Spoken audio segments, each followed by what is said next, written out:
Tayo po ay magbebenta ng mga lumang films, X-ray films.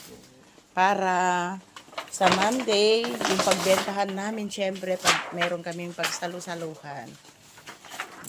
Si Kuya Jimmy lang po naman ang bibili ng films na lumang-luma na po iyan. Kuya Jimmy, bakit ka nagbibili ng X-ray films na luma? Ito, Para saan po yun? para to gawin ng sombrero at turopot sa Pasko. Pag Pasko, pag New Year, yan. Oh, yun pala. Paano? Ganon. Sombrero pala na ganyan, Kuya Jimmy.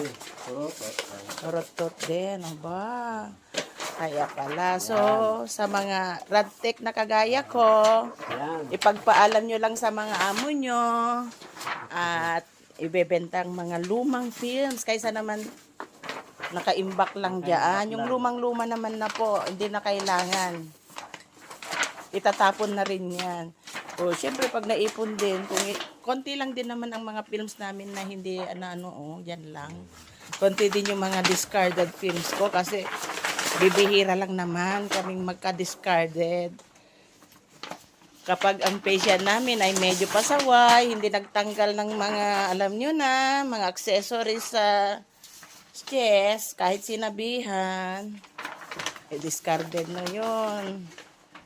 So, ganyan lang po. Salamat kay Sir Bobs, tumutulong para magtanggal ng mga sobre. Ayan din si Kuya, ang anak ni Kuya Jim. So, sa mga gustong magbenta po hanapin nyo lang si, anong FB name mo, Kuya? Jemerson Juarez. Yan, Jemerson Juarez. Or i-PM nyo na lang po ako dito. Yan, mag-ano na lang po kayo. So, thanks for watching. Thanks for watching. God bless. Bye.